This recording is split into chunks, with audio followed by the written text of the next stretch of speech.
So let me introduce our first speaker. Geshe Nyima Tashi is a scholar and educator from Sera Monastery. Geshe Nyima completed his formal monastic training at Sera Monastery in 1998. Geshe Nyima has also been incredibly active in bringing science education to Tibetan monastics. He attended the very first science workshop organized by the Tibetan Library in 2000. And since then, he has attended, I think, dozens of science workshops organized by the library through the Science for Monks program, through the Emory Tibet Science Initiative, and also through the Science Meets Dharma program, where he has served as a coordinator for several years. So it's a great pleasure to welcome Geshe Nyima to give the first presentation this morning. Thank you, Bryce. First of all, I would like to thank you to Geshe Lagdola and Bryce, not only giving me this opportunity, but giving us a science education since last more than a decade. And when Bryce asked me to give this presentation, I accepted immediately without asking what kind of topic that I should talk. This is not that because I have a lot of information to give you, but my aim to be here is mainly to encourage our monastic colleagues that to encourage you that you should be here. We have been joining the first science workshops. It was like a trail, and it's giving you an example. So you are I think, the real person who should be active on this road. So thank you very much. So today, I will be talking on sense organ, and then sense perception, and then sixth sense or mental perception. Since I myself have been interested in looking sense organ, which has been described by Basubandhu, and trying to find out some common field between scientific understanding. So that's what I would like to present to you. I'm going to be speaking on the first sense organ, biological and Buddhist concept of sense organ. And since in Buddhist texts we describe as a three condition to arise a sensory perception. So I will take these three conditions with the sense organ. And I'm not trying to create a common field, understanding or common field, but trying to find out if there is a common ground where the different interpretations goes to. Then sense consciousness and the thalamus. From the neuroscientific point of view, the thalamus plays a very important role for the sensory perception.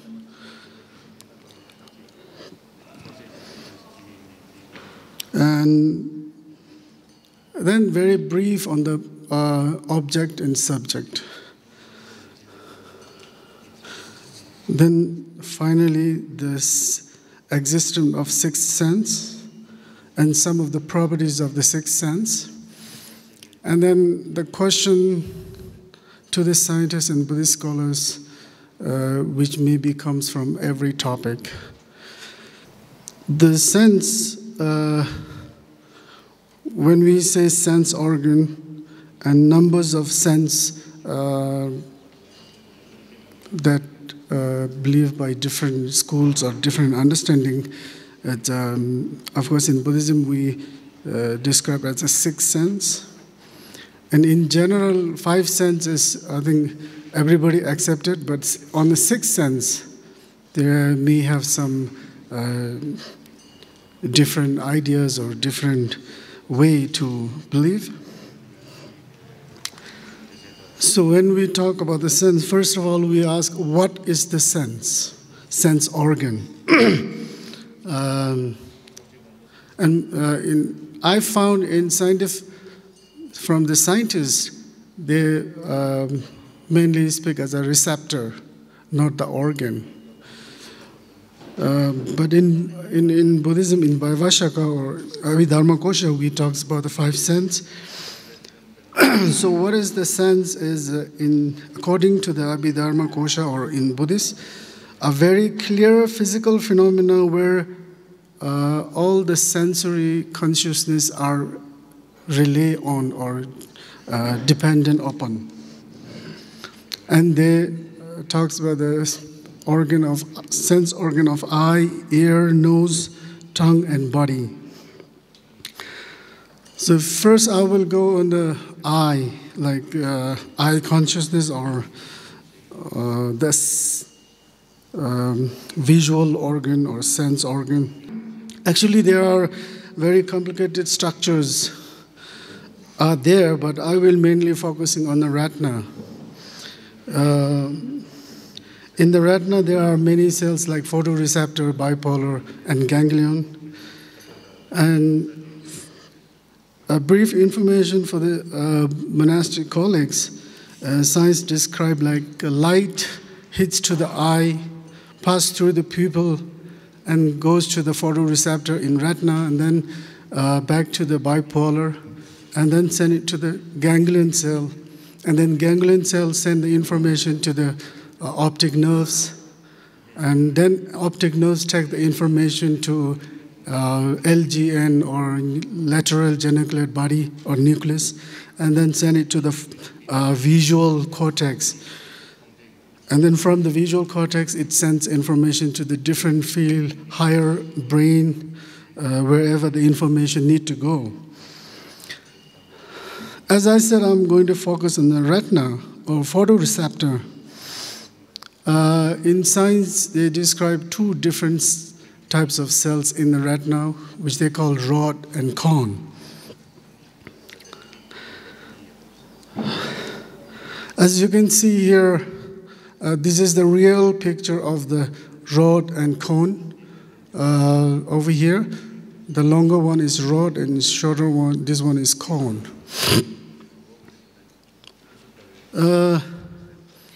In Buddhist text scripture like Abhidharma Kosha and Abhidharma Sammuccaya,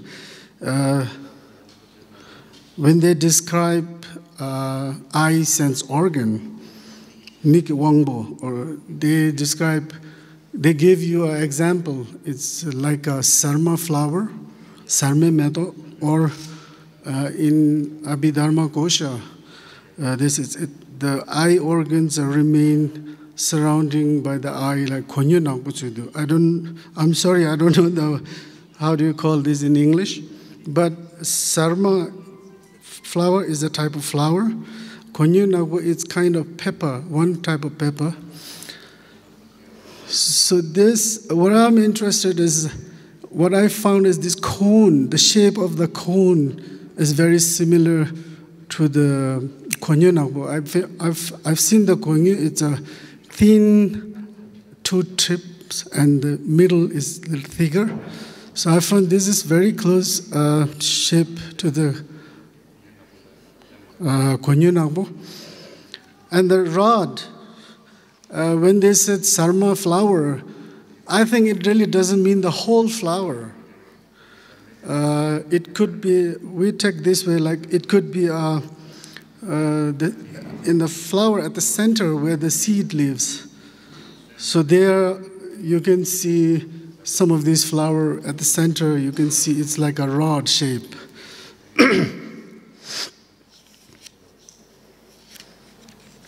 Why I'm saying this is, when we talk about the body organ or body sense organ, and in our text this is body sense organ is all over the body.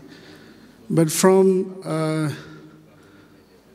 neuroscientists' understanding, it is that the sensory field, of course, whole our body is covered by the sensory field, but whole our body is not the sensor receptor. So that's why we can take slight different way. And I think these are the, what I found this could be understood as a sense organ or eye sense, Mike Wangbo.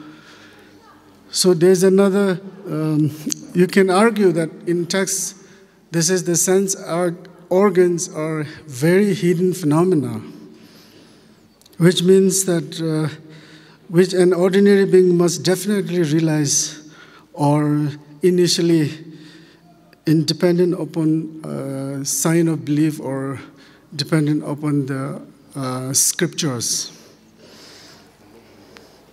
And one of my friend, even he argued me this, and then, well, we thought, of course, ordinary person or bare eye is impossible to see this rod and cone. But since we are, the scientists are looking at it with magnifying thousands of times, which make it able to see from your eye. But you are really not seeing with your bare eye. So this is one thing. Is there any problem to accept the rod and cone as an eye sense organ to our monastic friends? And then since the eye sense organ is a dominant condition of the eye consciousness, so I think it is easy to explain these three conditions through the eye, so I will go with this.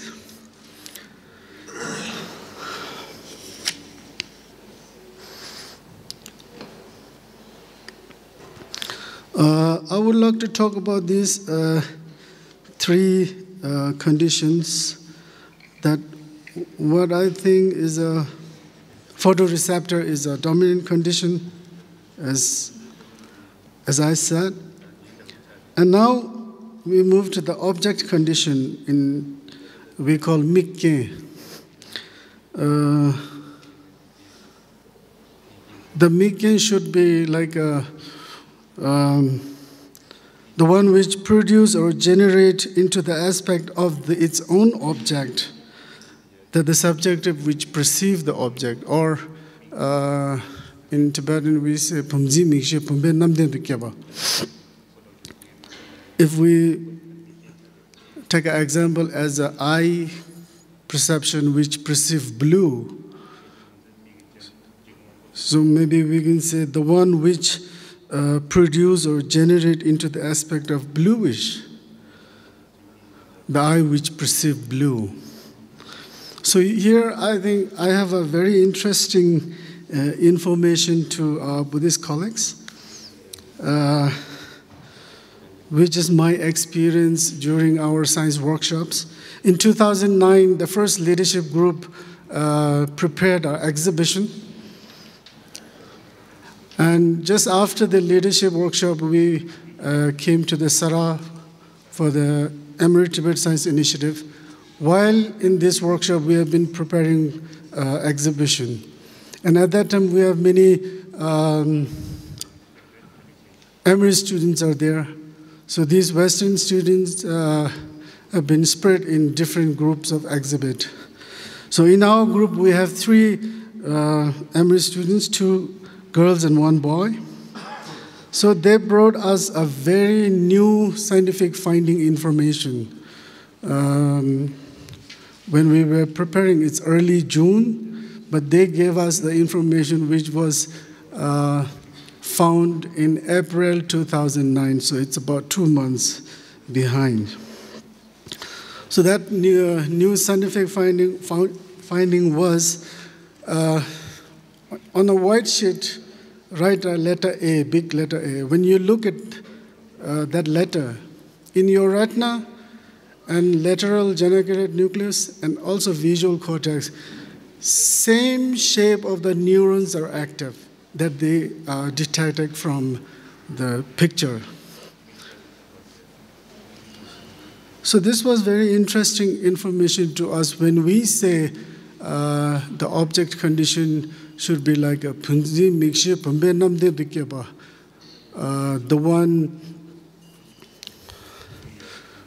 The perception which sees the object, it's generate or into the aspect of that object.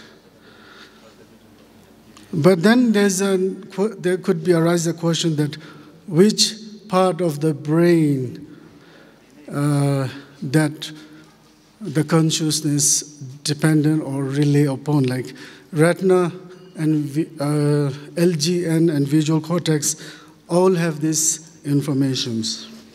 So I want you to decide which would be the best place or best idea.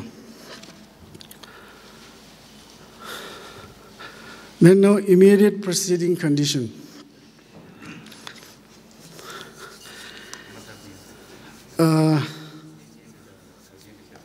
The immediate preceding condition is the one which produces the experience part of any mental phenomena.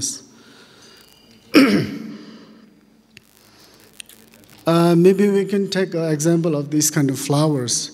When we look at that flower, we can perceive or we can recognize it's a flower.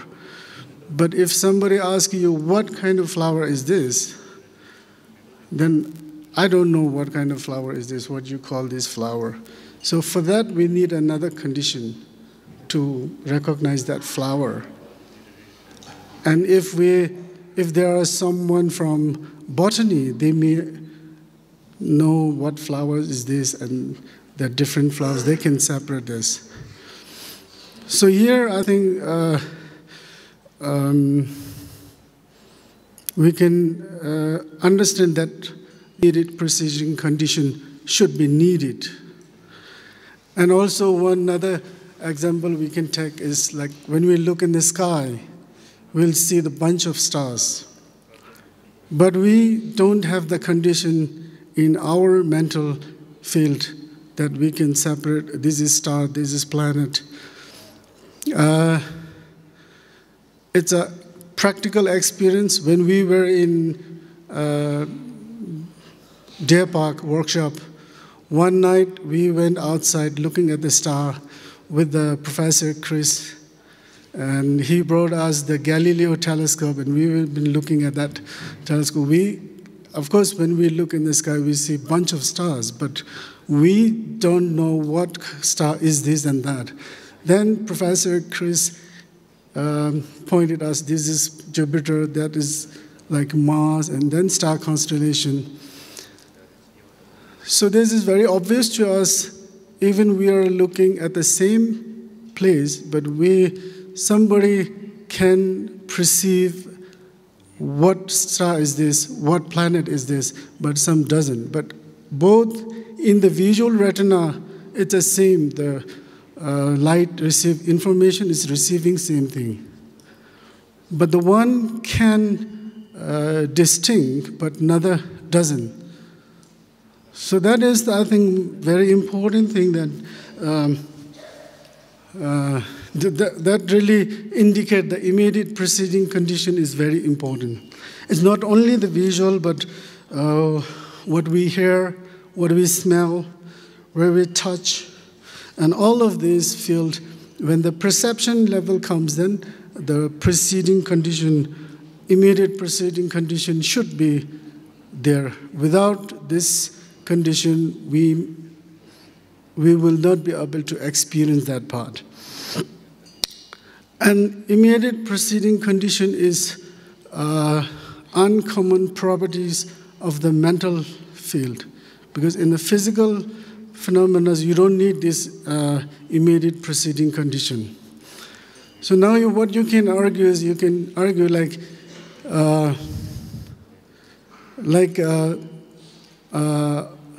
eye direct perception, so eye consciousness. If eye consciousness need immediate preceding condition, even the immediate preceding condition itself is a mental phenomena. So it need another immediate preceding condition. So in this, I've heard one from one of the Mind in Life. His Holiness put this, he said that if we continually goes through finding immediate preceding condition, then finally it may touch to the very subtle mind, which is union with the very subtle wind energy, which is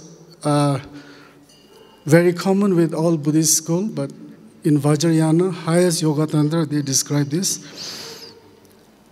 And also this could be a very good tools to find out life after death and the continuation of the consciousness. Because in this finding immediate precision, we don't need to go very deep down. We can do this kind of experiment where we can understand. I think even in the science, like when they try to find out speed of light, I don't think they've been trying to measure what would the light between there to here, like 10 meters. That is impossible to find out. So they will not try to do it. But they try to find out in the bigger field and apply this to the other phenomena.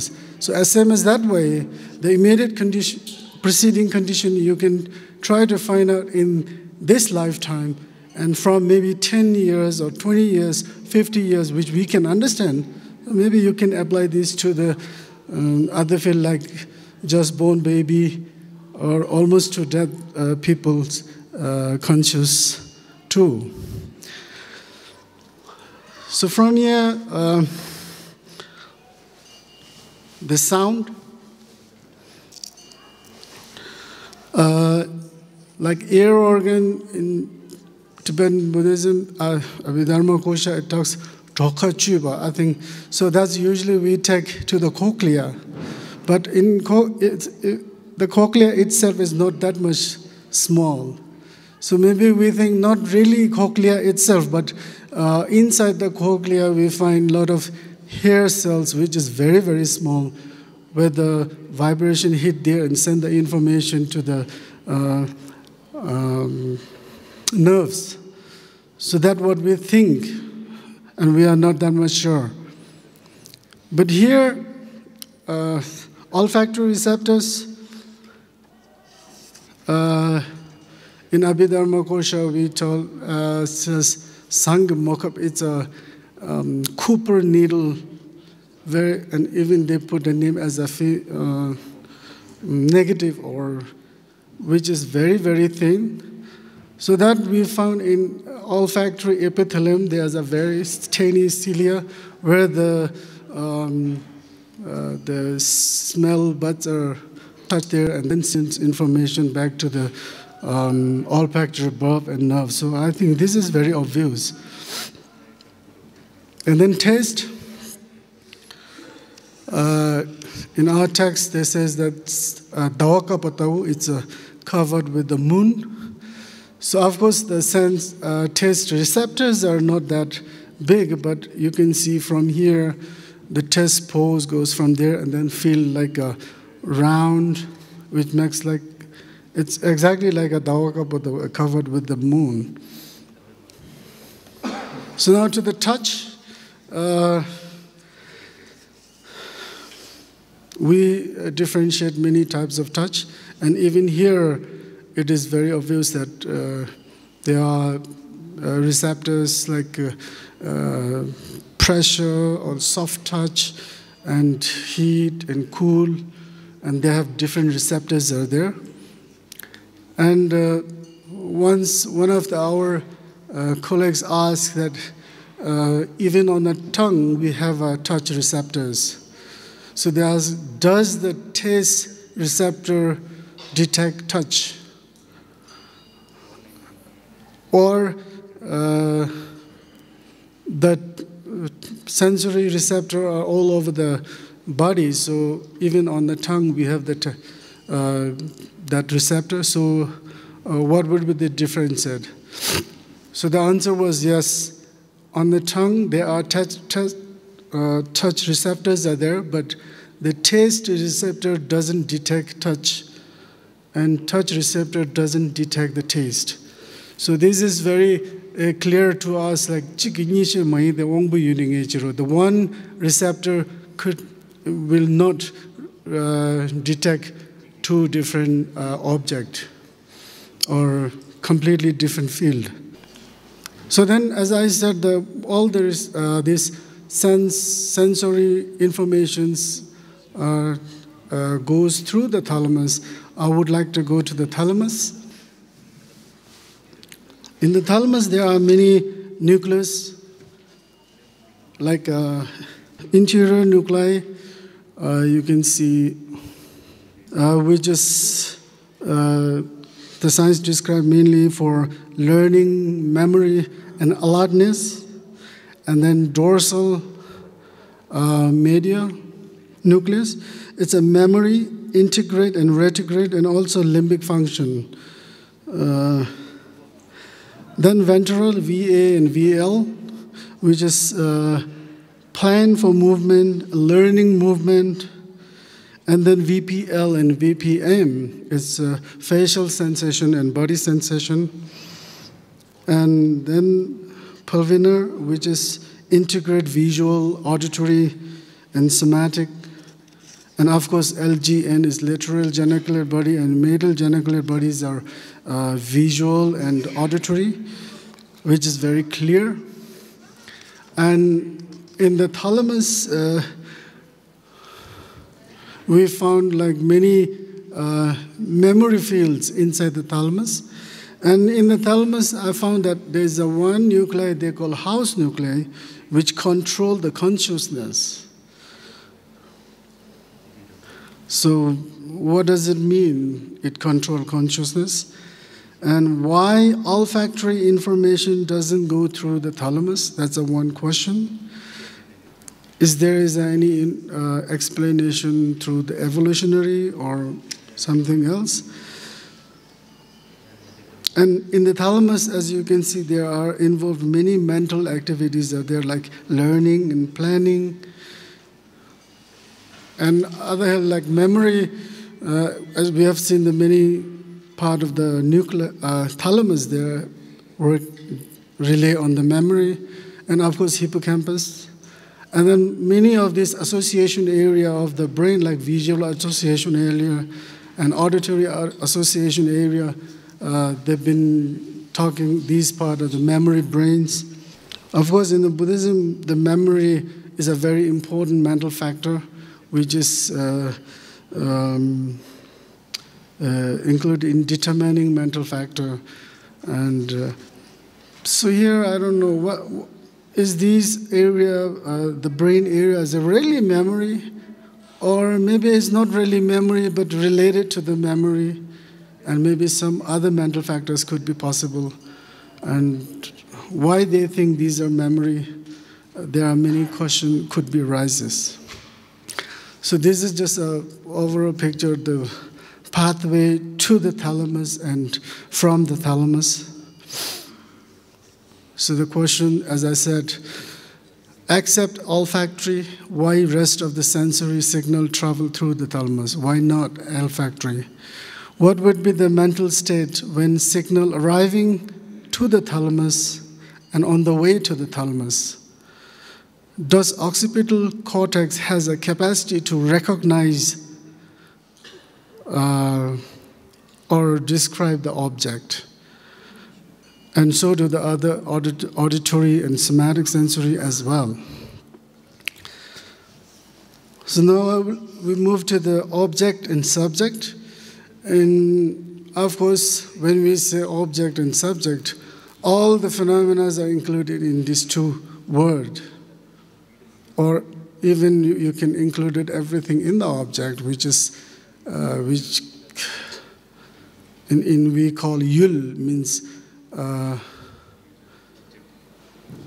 the perceivable, right? Something like that. So anyway, we distinguish that in three different categories, like object of apprehension, appearing object, referent object, or conceive object, a determined object, whatever you call. And on the subject of direct perception and conceptual for the object of apprehension. And then appearing object, every consciousness level has appearing object.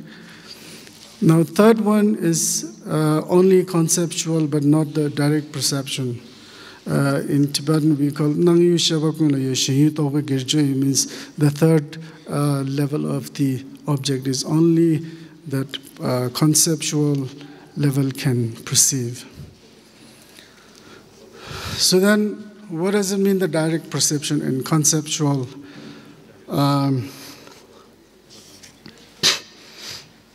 Direct perception is an awareness which is non-mistaken and free from conceptual and produced from its own uncommon dominant condition, which is a physical.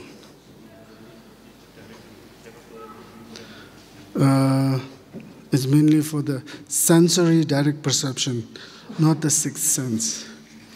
And direct perception always comes to the affirming perception. I think once when in a workshop we heard that when we look outside, to the eye we receive, say like many informations. But then to our mental level, only 5% of this goes to the mental level. Rest of them, we don't really know it. And which can be, I think practically we can prove it when I look this way. And to my retina, of course, whole of this information goes to my retina. But of course, even 1 or 2% can be sent to my mental states. That is very obvious. So even in the Buddhism, it says the direct perception is always goes to the object with, how do you call, objectly, or nguvangi we use called, or dumju. Not like separating the object. And then conception level, determinative knower that apprehend through the thinking, thought, and name, I think. So that we call eliminative engager, or subjective consciousness which engage its object, differentiating it into its separate part.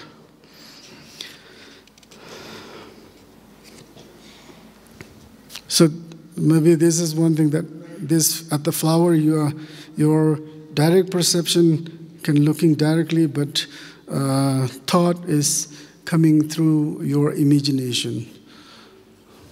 So here is a real picture of the brain. I just want to ask my Buddhist colleagues to see this side. When you are looking at the object, the upper part is a frontal lobe, and the lower part is the visual cortex. So these two slides are when you are looking at something, but then other two slides are not looking at it, but thinking after you look at it. So you can see the difference between when you are looking at it and when you are thinking on it. So here we don't see much differences on the frontal lobe, both when you are looking at it and thinking at it. But at the visual cortex, you can see very clear when you are looking at it, the visual cortex, many places are activating, but when you are thinking, there are very few places are activating. So from here, you can get some information. So after that, when we come to the mental factor, in Buddhism, we speak about many mental factors. I don't think that all the mental factors are included in this, but they selective mental factors which are more important things.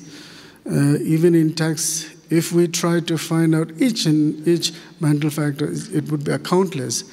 But then we are trying to find out a mental factor which has completely separate function or responsible maybe. So here 5 omnipresent mental factor, 5 determining, 11 virtues, 6 root affections, 20 secondary affections, and 4 changeable. It's according to the Abhidharma Samuchaya, but in Abhidharma Kosha it talks about only 46 mental factors, and also there are some other texts which talks about 72 mental factors, and there are many different numbers of mental factor they're described. But sometimes, conceptually, there are not really differences, but when they count them, it's a little different. When you go into deeper, then you don't see much contradiction on this. But now I'm not going to talk very detailed about this mental factor. Even I'm not really completely aware of these. And so mainly we will focus on the 5 omnipresent mental factors, which we call, like first, feeling. In Tibetan Sorwa, sometimes the feeling Sorwa doesn't make exactly the same, but in general, the feeling, the Sorwa is an omnipresent mental factor. Whatever, any mental state arises in your brain or your mind, at the same time there would be a feeling. It doesn't matter whether it's unpleasant or pleasant or neutral. The same as that way, the recognition or perception they call Geshe.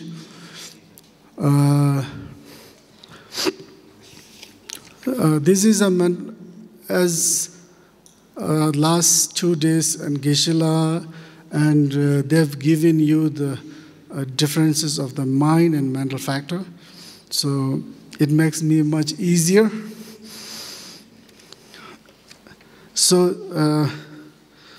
Geshe, the samjana, recognition, is a kind of mental factor which separate, like this is white, this is blue, and this is this, like recognizing. And then another explanation, this is some is a very well, it says very well analyze the quality of the object, each and into the whole object, I think. And then samba, it's a mental impulse which push your primary mind closer to the object. And the yelachepa, attention, and it's make sure or very often pushing toward the object.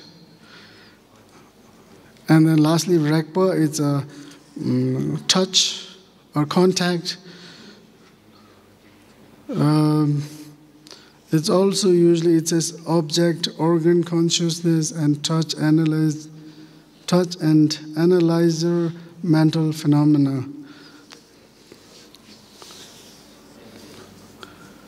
Collection of the object, organ, and consciousness, and touching and analyzing the mental phenomena, the rekpa.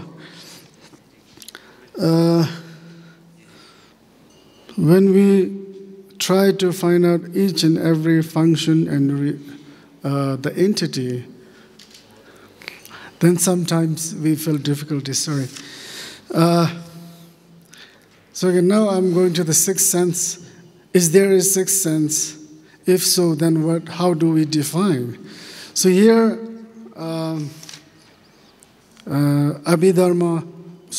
Madhyamika, the Chandrakirti says, because in the dream, when we are sleeping, we don't have the all the sensory consciousness doesn't function. So at that point, only the sixth sense is functioning.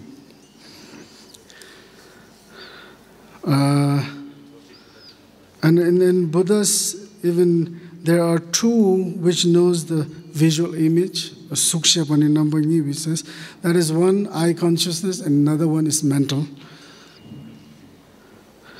And then the non-Buddhist philosophers argue, if there is a sixth sense, so what would be the object of this sixth sense? Is the object that five senses already perceived, or it's a different? So answer of that, even the sixth sense has a three conditions: object condition, and dominant condition, and immediate preceding conditions. From this, when they explain about these three conditions of the mental phenomena, then it could answer that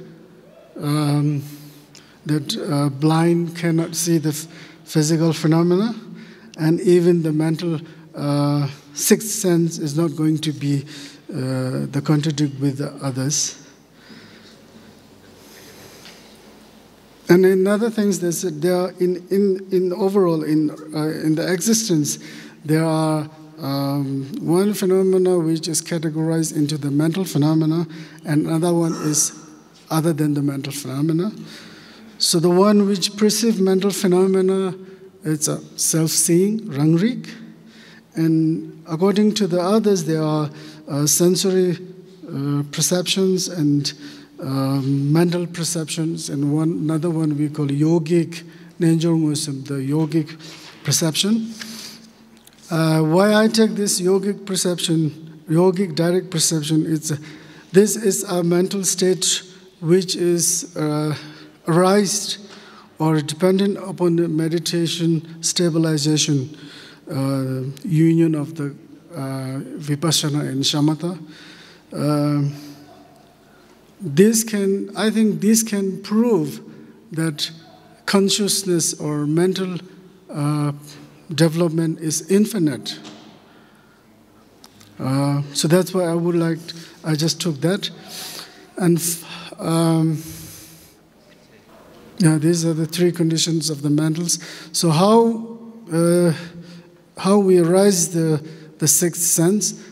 According to that, there are many different ways of explaining, like Pema Kewa, alternating production, and production of three types, Dosumba Kewa, and production of end of the continuum. So these are the very, I think it's a little complicated, but the production of three types is mainly named by Choje Sabe and then Kitur Rinpoche, and they accepted this. But the first Dalai Lama, Gyawa Gemde Dup, he opposed, and he didn't accept that. And his way of thinking is product of end of the continuum. First, sensory direct perception continues, and then finally one mental direct perception arises. So here are some of the modern science talking about the sixth sense. It's an extrasensory perception evolved in the reception of information not gained through the recognized physical sense, but sensed with the mind. And what are the sixth sense?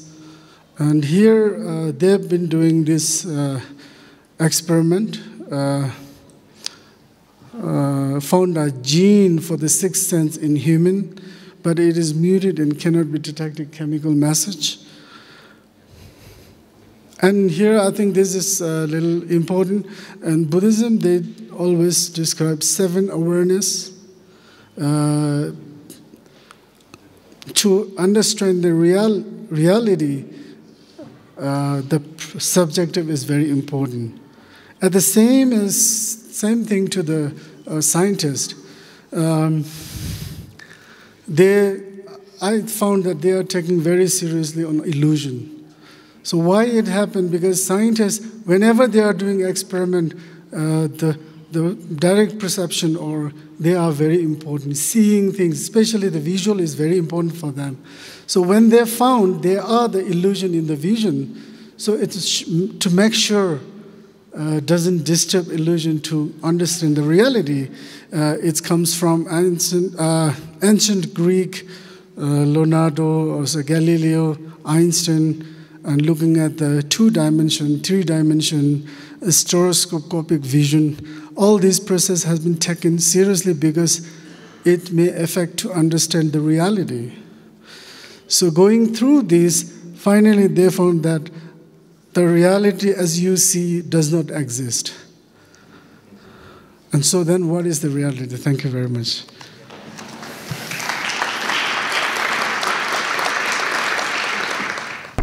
Okay. Thank you very much, Geshe for that very provocative discussion of the nature of the mental perception. Because we're running a little bit behind on time, I would suggest that we hold any questions on that until this afternoon, because there's some very interesting things to follow up on there, especially the things that you were saying near the end about whether this sixth sense is involved in the possibility of getting information from other sources through other than the ordinary sensory channels. I think there is much to discuss around that, but in order to move ahead with our morning talks, we'll postpone any discussion until after lunch, when there will be a panel with everyone on the stage here, and any questions that don't get addressed this morning we can definitely address